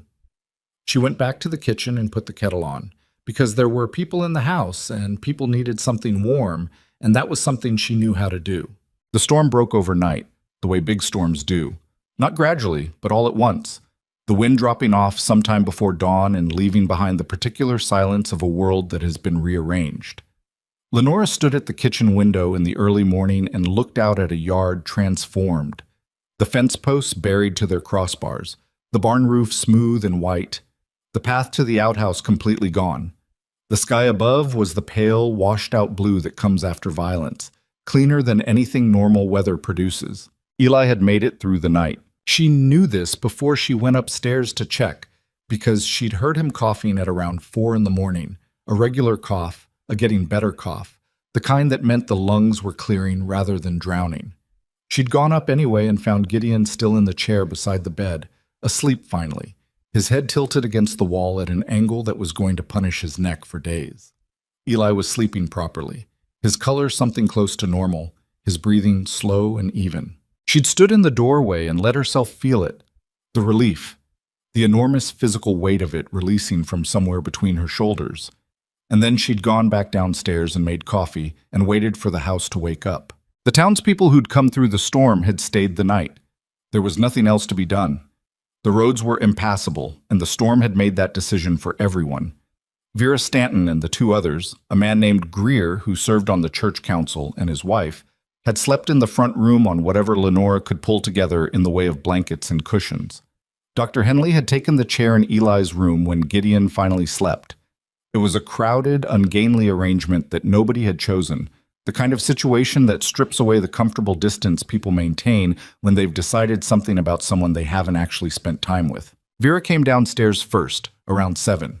She stood in the kitchen doorway in her rumpled traveling dress, her fair hair pinned back with less precision than usual, and looked at Lenora at the stove. "Coffee's ready," Lenora said. Vera sat down at the table. She took the cup Lenora set in front of her and held it in both hands and didn't say anything for a moment. "How did you sleep?" Lenora said. "I didn't, much." Vera looked into her cup. "I kept listening." "He's better. I checked at 4. Vera nodded. Another silence, but a different quality of silence from the ones between them before. Less armored. "I owe you an apology," Vera said. Lenora turned back to the stove. She wasn't sure she wanted to hear it said directly. Sometimes apologies made things more formal than they needed to be, fixed things in place when they were better left to settle on their own. But she said nothing, and Vera continued. "I decided something about you before I knew anything about you," Vera said. "I decided it because it was easier than—" She stopped. "Clara was my younger sister. She was the best person I've ever known, and when she died, I think I needed someone to protect. Her children. Her place in that house. I needed something to do with the grief, and protecting them felt like keeping her alive somehow." She set her cup down. "But I protected in the wrong direction. I looked outward for threats when what those children needed was for someone to come in." Lenora turned around. Vera was looking at the table, not at her. "You don't have to," Lenora started. "I do," Vera said, "because what I was doing, the petition, the talk with Dewhurst, that could have taken those children away from their father, from a man who loves them and is doing his best by them, and from you." She finally looked up. "You stayed in this house through a blizzard with a dying boy, and not one moment of it was for any reason other than because you loved them. I can see that now. I should have seen it sooner."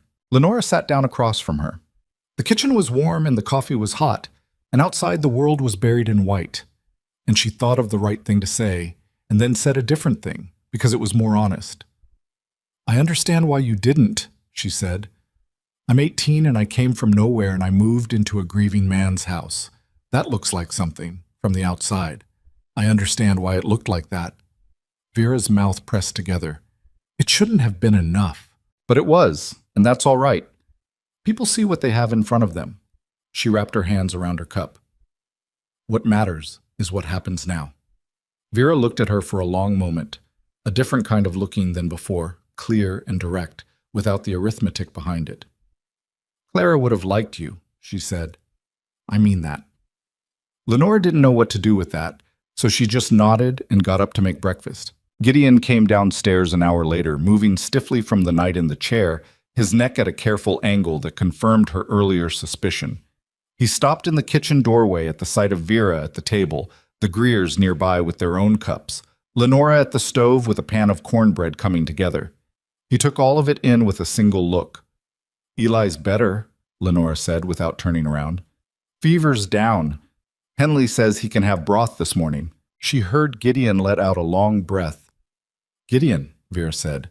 "Vera." His voice was careful. "Sit down. There are things I need to say to you." He sat. Lenora kept her back to the table and worked on breakfast and let the conversation happen without involving herself in it, because it wasn't her conversation to be part of. She heard Vera's voice, low and steady, heard Gideon's responses, short at first, then longer. She couldn't make out all of it over the sounds of the stove, and that was fine. That was the point. What she heard clearly was Gideon's voice at one point, not loud but distinct. "I know what's best for my family. I've always known." And Vera's response? "Yes, I'm beginning to think you do." Greer said almost nothing throughout breakfast. His wife ate 2 pieces of cornbread and complimented the kitchen, looking around at the herbs on the beams and the big pine table with its 8 years of scratches, and said it was a lovely room. Lenora thanked her and thought of Clara, who had put real thought into this room.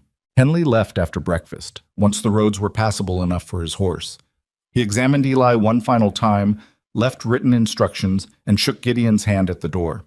At the threshold, he turned around and looked at Lenora, who was standing in the hallway. "You've got a good head," he said. "Under pressure. That's rare." "Thank you, Doctor." He put his hat on and went out into the white. The Greers left an hour later. Vera stayed. She stayed for the better part of the day, upstairs with Eli for a while, then in the kitchen with Lenora, then in the front room with Nora, reading to her from one of the children's books while Nora sat pressed against her aunt's side, in the particular way she'd once pressed against Lenora's skirt. Maeve moved through the house doing chores with an eye on her aunt that was watchful at first, and then, gradually, less so. When Vera finally left in the late afternoon, she stopped in the front doorway and turned around and looked at Lenora one more time. "The petition," she said. "I'm going to withdraw it." "Thank you," Gideon said, from somewhere behind Lenora. Vera looked at him, then at Lenora. Something resolved in her face that had been unresolved for months. "Take care of them," she said. Not to either of them specifically, to both of them. She went out into the white.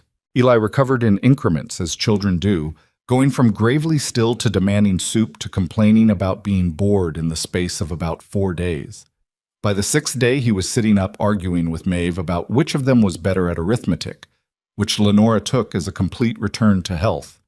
By the 9th day, he was asking to come downstairs, and Gideon carried him down and set him up near the kitchen stove with his school books and a lap blanket, and Eli proceeded to do about 15 minutes of schoolwork and then fall asleep sitting upright, which was also a good sign. The town was a different problem. Vera withdrawing the petition helped, but it didn't reset 14 months of accumulated opinion. Harrow County had been talking about Blackthorn Ranch since before Lenora arrived, and people who have been talking about something for long enough develop a kind of ownership over their version of it. The gossip didn't vanish overnight. What changed was its energy. It lost some of the urgency, the edge of righteousness that makes rumors feel like duty. It became more ordinary gossip, and ordinary gossip runs out of fuel faster than the kind that comes with moral outrage attached. But there was still the matter of the church council meeting. Greer had said, when he left, that the council had scheduled a gathering for the following Sunday, a formal one with several families present, to address the situation at Blackthorn Ranch. He'd said it in the careful voice of a man who wasn't sure if he was delivering a warning or an invitation. Gideon told Lenora that evening.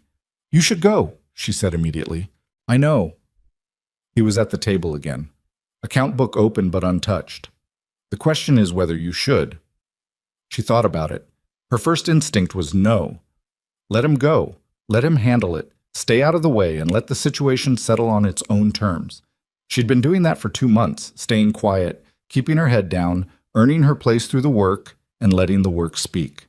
But she thought about Maeve in the hallway at 3 in the morning, bare feet on the cold floor, saying, "You don't get to decide that you matter less than the rest of us." She thought about staying because Maeve had asked her to stay.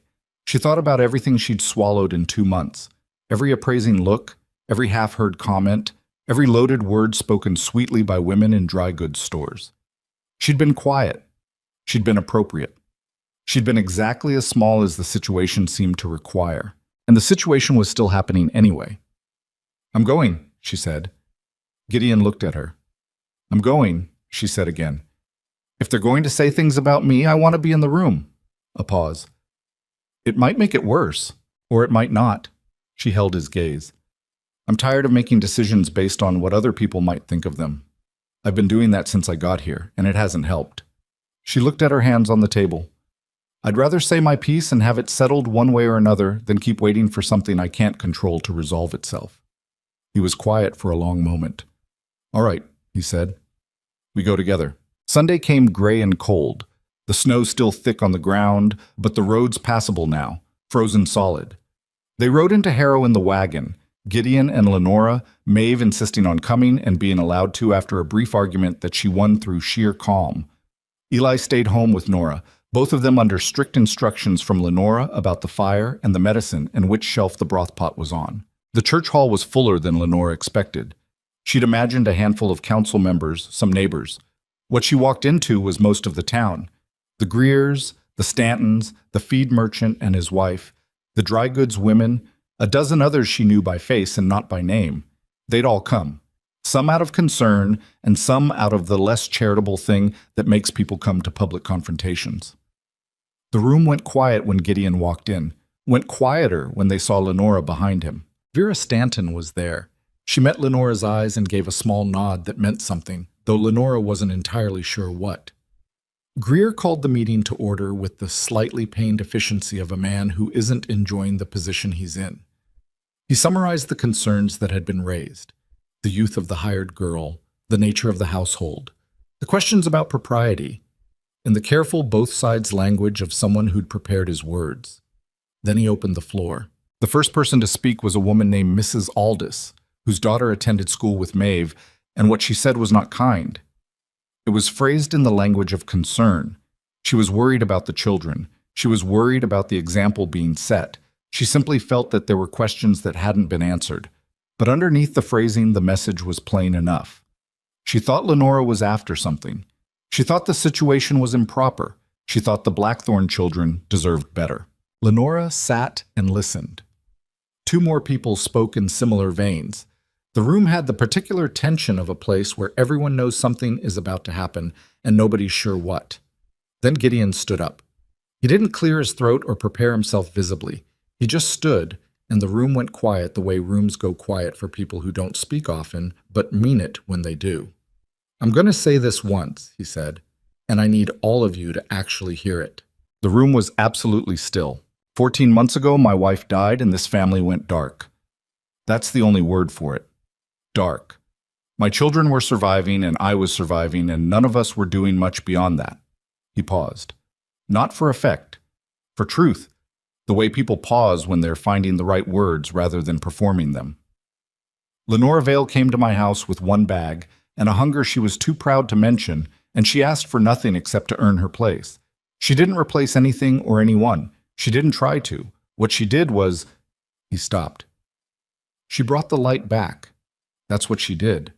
She sat with my son through a fever and a blizzard for 12 hours by herself, and she finished my wife's quilt with my children, and she made this house feel like a home again, instead of a place where people were waiting for permission to grieve. Nobody spoke. "I understand appearances," Gideon said. "I know what this looked like. I know she's young, and she came from somewhere none of you know, and she arrived in circumstances that are easy to misread. But I'm telling you, as this family's father, that there is nothing in this situation except a good person doing good work and a family that is healing because of it." He looked around the room. "If any of you have a specific grievance, a specific harm you believe has been done, say it now. I'll answer it. But if what you have is suspicion based on assumptions about a girl you've never spoken to, then I'd ask you to consider whether your assumptions are worth more than my children's well-being, because in my experience, they're not." He sat down. The silence held for a moment that was slightly too long, and then Lenora stood up. She hadn't planned to. She'd thought Gideon's words would be enough, and maybe they were, but she found herself standing anyway, because Maeve had asked her to stay, and she'd stayed, and staying meant being here, and being here meant being seen. "I want to say something," she said. Her voice was steady, which surprised her a little. "I'm 18 years old, and I came here from a family that was starving. That's the truth of it, plain. I came here because Mrs. Aldrich found a family that needed help and I needed work, and there was nothing more complicated than that in the beginning." She looked around the room, not aggressively, just directly. The way she'd looked at Gideon on the first day when she'd asked whether he thought she was a threat. "But I need to say something about what's been said, about me replacing Clara Blackthorn." She let the name land in the room, didn't soften it. "You can't replace someone who mattered. That's not how love works. Clara Blackthorn loved her children and her husband and her home, and she is in that house everywhere you look. In the kitchen she designed, in the quilt her daughter learned to sew by watching her, in the way Eli makes bread because he saw his mother make it, in the way Nora holds on to people because her mother taught her that's what you do when you love someone." She paused. "I am not Clara Blackthorn. I'm not trying to be. What I'm trying to do is make sure that family has enough warmth and enough food and enough steadiness to remember her the right way. Not as a loss that paralyzed them, but as someone worth honoring by being whole." The room was quiet. "I know what you saw," she said. "A young woman in a widower's house. I know what that looks like, and I understand why it looked that way. But I need you to also see what's true, which is that those 3 children are doing better than they've done in over a year. And their father is doing better. And I've worked every day to make that happen without asking for anything except the chance to be useful." She looked down for just a second and then back up. "That's all I have. I just didn't want it said without being in the room." She sat down. The silence after was different from the silence before. It was Vera who broke it. She stood, which Lenora hadn't expected, and when she spoke her voice was clear and carried easily through the room. "I was the one who went to Dewhurst," she said. "I want to be honest about that. I was the one who pushed hardest for this to become a formal matter, and I was wrong."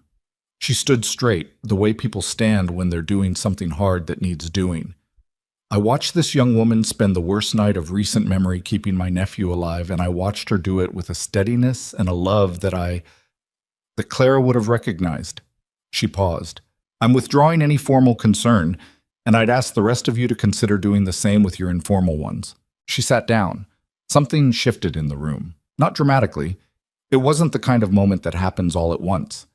But Lenora could feel it, the same way she'd felt weather coming in. A change in pressure, the angle of things settling differently. Mrs. Aldous didn't speak again. Greer said a few closing words about the community's responsibility to look after its own, by which he now seemed to mean Lenora was included in that category, and the meeting was adjourned with less fanfare than it had begun with. In the doorway, on the way out, a woman Lenora didn't know. Middle-aged, plain-dressed, the kind of woman who doesn't talk much in public settings, stopped her with a hand briefly on her arm. "You did good by those kids," the woman said quietly. "My name is Frances Poole. I live 2 miles east of you on the Ridge Road. If you ever need anything," she pressed her lips together, "you just know where I am." Then she moved on, and Lenora stood in the doorway of the Harrow Church Hall, with the cold air coming in from outside and Gideon behind her, and Maeve slightly behind him, and she let herself have 30 seconds of something that wasn't quite peace, but was in that direction. The ride home was quiet. Maeve sat in the back of the wagon and didn't say anything for the first mile, which with Maeve meant she was processing. Then, "You didn't have to stand up." "I know," Lenora said, "but you did." "Yes." Another silence. "I'm glad," Maeve said. Just that. She pulled her coat tighter and looked at the frozen road ahead and didn't say anything else. And next to her, Gideon drove the horses with his usual economy of movement, and the white fields opened out on both sides of the road, and the sky was the pale-washed blue of after-storms, and it was not a triumphant ride home. It was just a ride home, cold and quiet and ordinary, and that ordinariness was the best thing about it. When they got back, Eli was asleep in the kitchen chair with his school book fallen into his lap. Nora was at the table drawing something on a piece of paper with the intense concentration of a person doing important work. She looked up when they came in. "How was it?" she said. "Fine," Lenora said. She hung up her coat. "How's your brother?" "He woke up for a bit and ate soup." Nora looked at her drawing, then back up. "I made you something." She pushed the paper across the table. It was a drawing in the unsteady hand of a 6-year-old. 4 figures of varying heights in front of a rectangular shape that was probably the house. The 2 tallest figures were side by side. The 3 smaller ones clustered around them. Above it, in careful letter-by-letter printing that had taken considerable effort, were the words, "Our family." Lenora looked at it for a long moment. She sat down at the table across from Nora and said, "It's beautiful." "I spelled family wrong," Nora said. "I know. I like it anyway." She set the drawing in the middle of the table where she could keep looking at it. Nora seemed satisfied with this and went back to her next drawing, and the kitchen filled with its ordinary sounds. The stove, Eli's breathing, the distant creak of the house. And Gideon came in and poured coffee and sat at the table and looked at the drawing and didn't say anything. He didn't need to. Some things don't require words.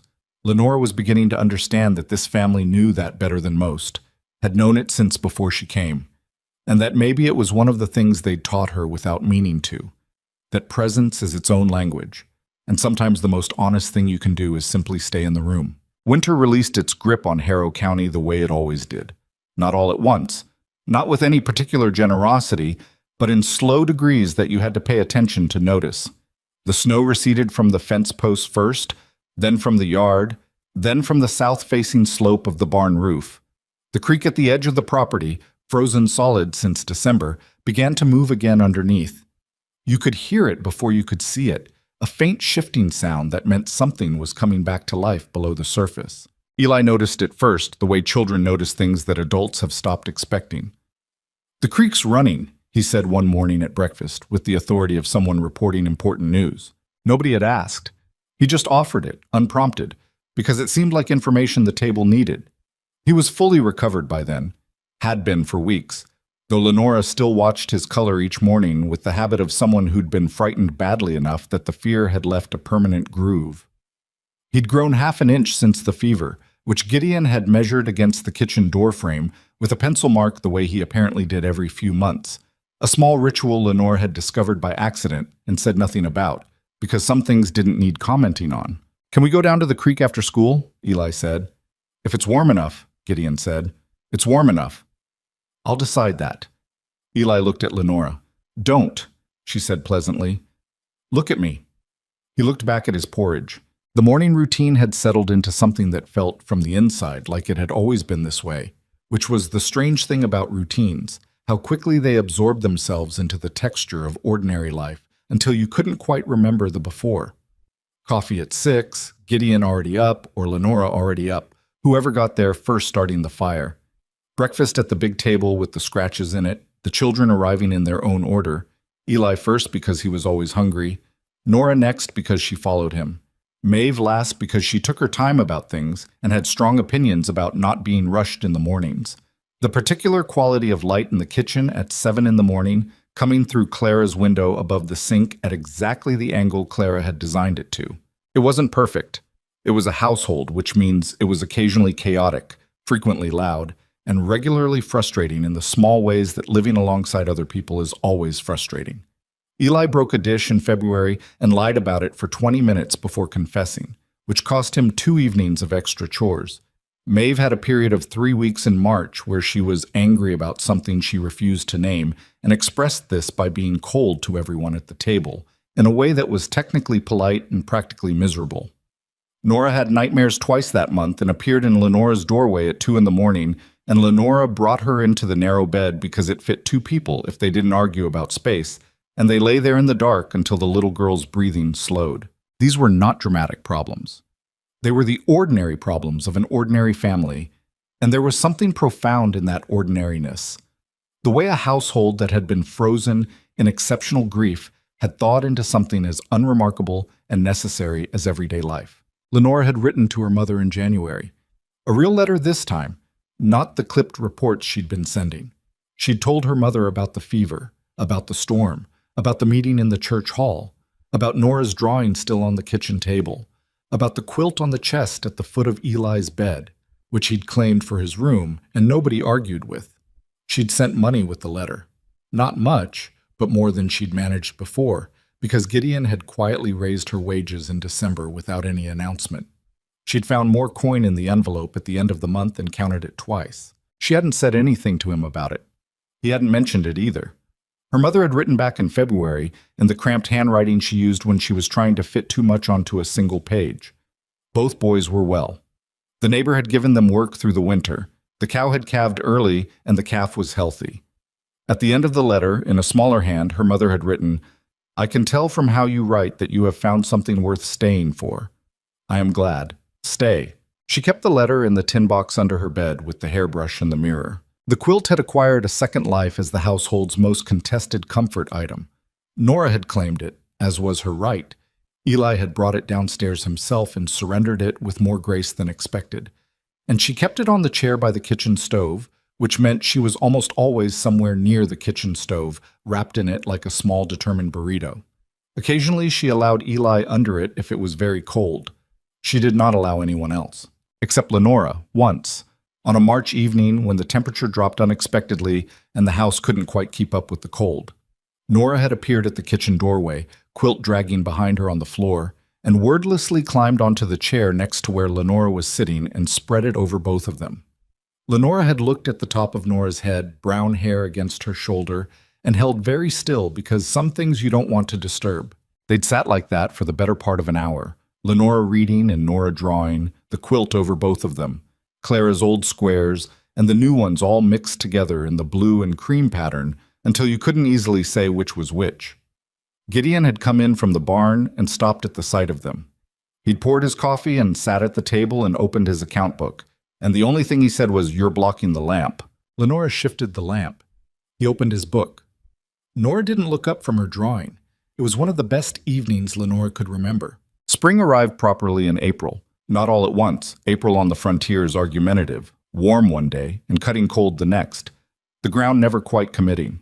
But the creek was fully running by the second week, and the first green was coming up along the fence line, and the calves were out in the lower pasture making the sounds that calves make when they've discovered legs and aren't sure yet whether to be delighted or alarmed. Gideon found Lenora in the garden in the third week of April. She'd been turning over the kitchen garden soil, which had been neglected for at least 2 seasons, and was compacted and resentful about it.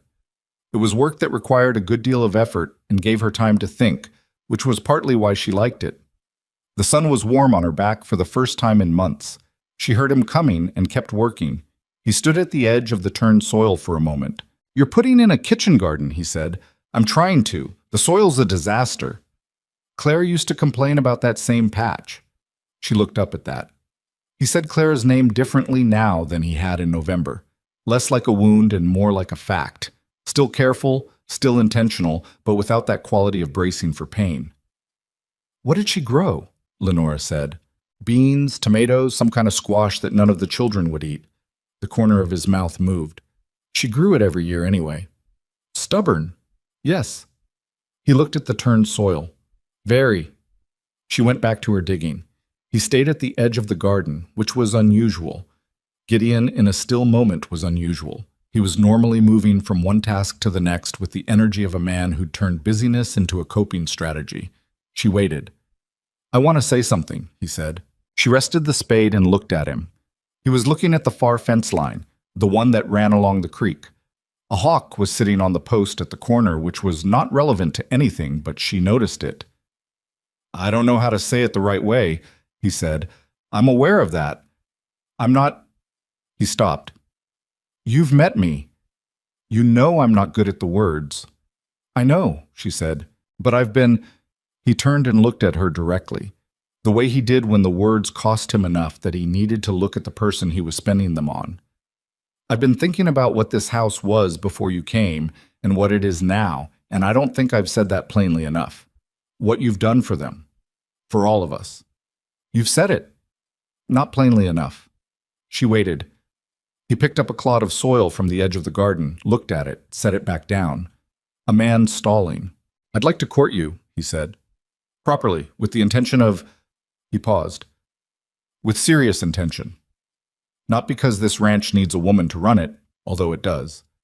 Not because the children need a mother figure, although they—" He stopped again. "That's not the reason. The reason is— Gideon," he looked at her.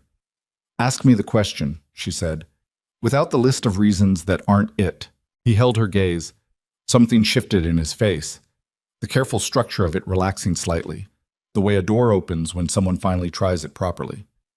"May I court you, Lenora?" She looked at him. Standing at the edge of her kitchen garden in his work coat with soil on his boots, a man who'd sat on the kitchen floor and sewn a quilt with his children, who'd ridden 14 miles through a blizzard on a horse, who'd stood up in the Harrow Church Hall and said, "You're not on your own in his own way," to a room full of people, who'd raised his son's wages without saying a word about it and kept the lamp burning when she was up late, and moved the account book to the far end of the table so there was room for her arms when she was mending. "Yes," she said, "you may." He nodded once. The thing that was almost a smile moved across his face. "I should probably—" He gestured at the barn. "You should probably get back to work," she agreed. He went.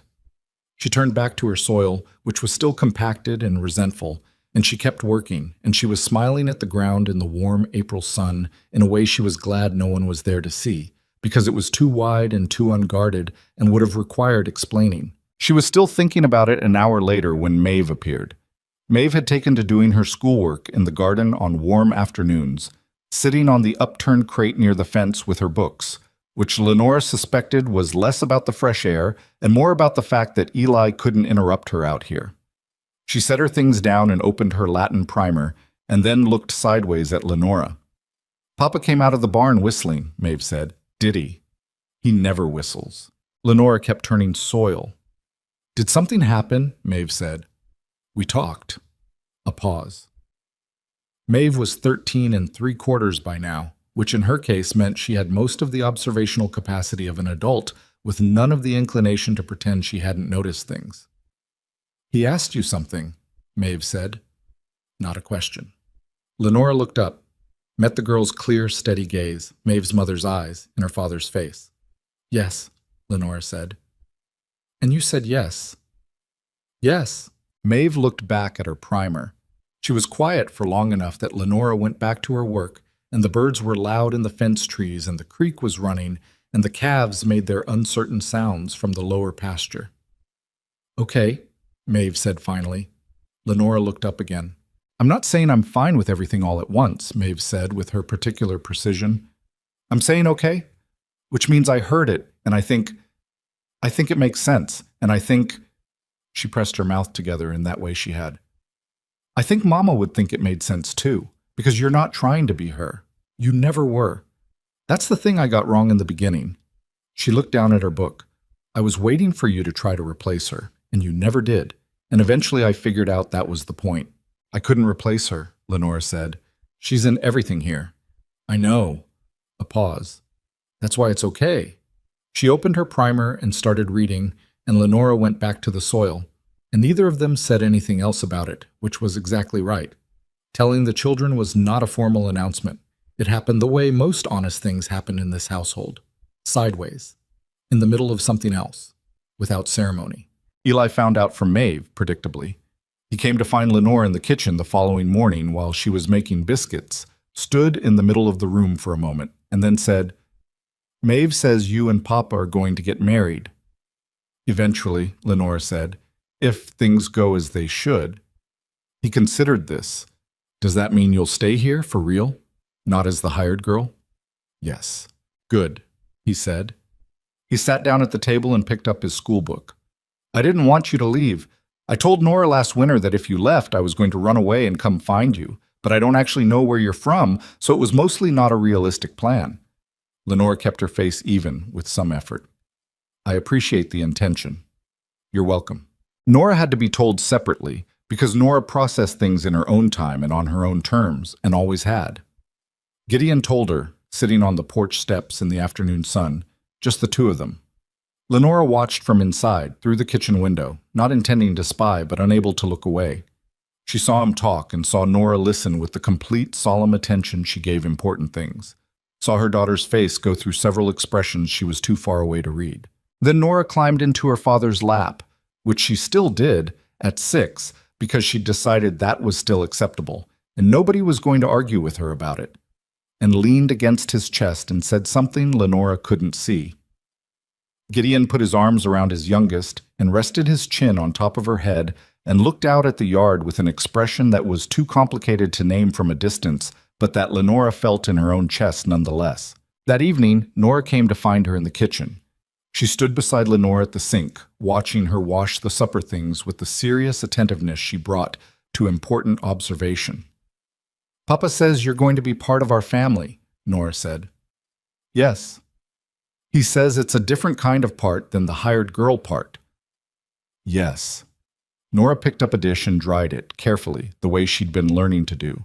Set it in the rack, picked up another. "I already thought of you as part of the family," she said, with the matter-of-fact tone of someone clarifying a minor misconception. "Since the warm milk nights." Lenora looked at her. "Since the first time," Nora said, "when you came to the kitchen in the dark and you didn't make me go back to bed right away. You just stayed."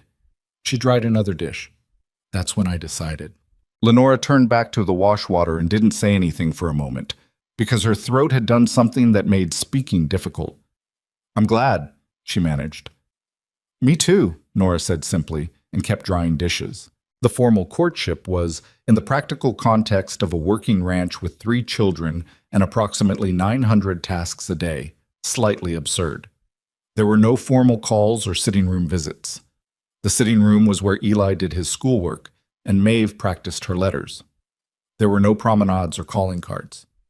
What there was, instead, was the gradual, unhurried quality of 2 people who were already living inside the same life, finding out what it meant to do it deliberately. He asked her opinion on things he'd never asked about before. Which pasture to rest through summer, whether the barn needed a new loft before fall, what she thought of the soil quality in the north garden. She gave her opinions directly, and he listened to them, which was new, not because he hadn't respected her before, but because asking was different from noting, and the asking was a kind of language. She started telling him things she'd been keeping private, small things, that she missed her brothers more in spring than in winter because spring reminded her of planting season, and planting season had always been the good time at home, when there was enough work to keep everyone busy and enough hope to make it feel worth it. That she'd never finished the book she'd carried in her bag for 3 years, and wasn't sure she ever would, but kept it anyway because letting go of it felt like admitting something she wasn't ready to admit. That she thought about her father sometimes, not with love, but with a complicated thing that wasn't quite anger anymore and wasn't forgiveness either. Just the residue of something unresolved that she was learning to carry without letting it set the direction. He listened to all of it. He didn't offer solutions or reassurances. He just listened, which was what she needed. And she recognized that what she'd mistaken for emotional distance in him was actually the opposite. It was the particular care of someone who listens fully because they know words aren't cheap. He told her things too, in his own time. About the early years of the ranch, the first winter that nearly broke them, the season the cattle were sick and he thought he'd lose everything. About Clara, not the grief of her, which they'd circled before, but the fact of her, the actual woman. Small things. She'd had a terrible singing voice and sang constantly anyway. She'd been afraid of thunder but refused to admit it and always found some task to do in another room when a storm was coming. She'd argued with Gideon about the kitchen window placement for 3 months and won, and she'd been right to win. Lenora listened to all of it and didn't feel diminished by any of it, which was the thing she'd been half afraid of. She understood. Now that she realized it wasn't happening, she'd worried that the more real Clara became, the less room there would be. But it worked the other way. The more real Clara became, the more she understood what she'd walked into and why it mattered, and the more deliberately she could choose to be part of it. You can't love people well if you don't know what they've already loved. That was what she'd learned in this house, in this kitchen, with these children and this man and a quilt made of 2 women stitching. Love isn't a replacement mechanism. It doesn't overwrite. It adds. Frances Poole, the woman from the church meeting, turned out to live up to her brief introduction. She appeared at the ranch in May with a jar of preserved blackberries and no particular reason given, and she and Lenora sat on the porch for an hour and talked about the garden and the creek and the difficulty of keeping chickens through a frontier winter. She came back the following week and the week after, and by June she was simply a presence, not a visitor, not a project, just a neighbor in the real sense of the word, someone you knew and could rely on and didn't need to perform for. Vera came too, with more regularity and more ease than before. She and Lenora arrived at a relationship that wasn't sisterhood, and wasn't exactly friendship, but was something functional and real. 2 women who had circled each other with suspicion and arrived, through crisis and honesty, at something better. Vera brought the children things sometimes, books, small sweets, once a length of fabric she said Clara had ordered and never collected from the dry goods store. She gave it to Maeve, who held it for a moment, and then gave it to Lenora for the summer curtains, which were cut and sewn and hung in the kitchen where the morning light came through them. The town shifted, not overnight, not completely. Harrow County was always going to be Harrow County, and Mrs. Aldous was always going to be Mrs. Aldous. And there were people who would calculate and judge and find their conclusions more comfortable than the truth. But the edge came off. The dry goods women said good morning when Lenora came in. The feed merchant's boy looked at her directly. Small things, but Lenora had learned from this household that small things are what most of life is actually made of, and underestimating them is how people miss what's important. She wrote to her mother in June and told her that she was going to be married in the fall to a rancher named Gideon Blackthorne, a man who had trouble with words but none with actions. She described the children, Eli making bread with more confidence now, still lopsided, nobody cared, Maeve doing Latin at the kitchen table with the ferocity of someone determined to master every hard thing put in front of her. Nora, who had started talking the way she'd apparently talked before, unstoppably, with opinions about everything and no hesitation in sharing them. She described the kitchen, the herbs on the beams, the pine table with its 8 years of scratches that would have 10 years' worth now and more to come. The window above the sink positioned for morning light. She didn't have to say, "I have found what I came for," and more than that. Her mother would read it in how she wrote, the same way she'd read it in the January letter. Her mother was good at that, at reading the things her daughter didn't say directly. It was, Lenora thought, possibly the thing she'd inherited that she'd been least aware of inheriting. The wedding was on a Saturday in late October, the anniversary of nothing in particular. They'd chosen the date simply because the harvest was in and the weather was still holding, and Gideon had said, "What about next Saturday?" with the same tone he used for everything, and Lenora had said yes with the same tone she used when she meant it absolutely. It was small. That was right. The church hall, not full. Neighbors, Vera and her husband, the Greers, who came with something like genuine warmth, Frances Poole, who stood in the back and nodded at Lenora when she came in as though confirming something she'd known. Maeve stood next to Lenora with the quilt over her arm because she'd asked if she could carry it, and nobody had been able to explain why not. Eli was beside his father, in a collar that was slightly too stiff and which he was bearing with visible fortitude. Nora had made herself a crown of dried wildflowers that morning with terrible structural integrity, and it was listing badly to the left by the time the ceremony started, and nobody fixed it because she was so pleased with it. It was not a perfect ceremony. The Reverend lost his place twice. Eli dropped something at a quiet moment, and the sound echoed. Nora's flower crown finally surrendered to gravity and fell off halfway through, which made her laugh out loud, a sudden bright sound in the middle of the solemn. And Gideon looked down at her, and his face did the thing that was more than a smile, and Lenora thought, there, that is what all of it was for. She looked at him when they said the words. His creekwater eyes, serious and steady and present in the way he was always present when he'd decided something. He'd decided this. He was not the kind of man who decided things lightly, and he was not the kind of man who said things he didn't mean, and when he said "I do," it was with the simple finality of a man closing an account book on a settled figure. She said her own words and meant them, all of them, without reservation or qualification. There was no part of her standing at a careful distance from this. She had chosen it with everything she had, and she knew the difference between that and all the times she'd chosen things because they were the only option. Knew it in her body, in the quality of the choosing, the way it sat in her chest without the particular weight of necessity. They rode home in the late afternoon, the five of them in the wagon. The children talked most of the way. Lenora sat beside Gideon on the bench and felt the ordinary solidity of him beside her, and watched the prairie open out on both sides of the road in its autumn colors. The grass gone golden, the sky that particular late October blue that has some depth to it, not the washed-out blue of afterstorms, but something more considered. The ranch came into view around the last bend.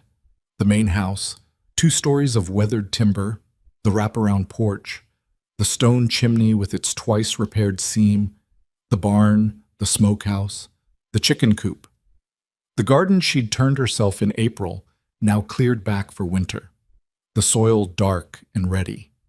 She looked at it and felt, without drama and without surprise, that she was looking at home. Not the home she'd been born into, not the home she'd survived, but the home she'd made, or been made by, because those things are rarely one-directional.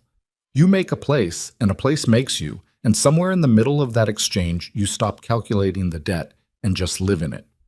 Nora scrambled down from the wagon before it had fully stopped, flower crownless now, her dress dusty from the road. "Can we have cake?" she said. "There's cake inside," Lenora said. "I made it yesterday." Nora ran for the porch. Eli climbed down more carefully, pulling at his stiff collar, then giving up and pulling the whole thing off with a relief that was almost theatrical. He followed his sister at a dignified 9-year-old walk that became a run by the time he hit the porch steps. Maeve climbed down and held out the quilt to Lenora. "I thought you might want this back now," she said. Lenora looked at it. "It's Nora's." "I know, but Nora says you can have it when you need it." Maeve held it out another inch. "She said you stayed in the kitchen in the dark with her and you didn't make her go right back to bed. She said that's when she decided you were family." A pause. "I decided before that, but I didn't tell her." "When?" Lenora said. She took the quilt. "When you put the kitchen shelves back the way you'd had them," Maeve said, "after I changed them." The corner of her mouth moved just slightly. The expression she'd had for months and Lenore had begun to understand was as close as Maeve got to a grin. "I thought, someone who stays after that probably intends to stay." Lenora looked at her for a moment. Then she put her arm around the girl's shoulders, and Maeve let her. and they stood in the yard with the quilt between them and the house in front of them, and the late October light making everything gold. Gideon came around from tying off the horses and looked at them both. "Cake?" he said. "That was my contribution to the conversation," Lenora said. He went up the porch steps. Maeve followed. Lenora stood another moment in the yard, looking at the house, at the light in the kitchen window where Nora and Eli were already visible as moving shapes, already into the cake probably, already bickering about something. She folded the quilt over her arm. Clara's stitching and Maeve's and hers, all of it together, the old squares and the new, the parts you could tell apart and the parts you couldn't anymore. She went up the porch steps and through the front door and into the kitchen that had been designed by a woman she'd never met, who had loved this house and these children and this difficult, good man, and who lived in the herbs on the beams and the scratched pine table and the way the morning light came through the window above the sink. You can't replace what matters. You can only choose to honor it by taking care of what's still here. She hung her coat on the hook and rolled up her sleeves and got to work.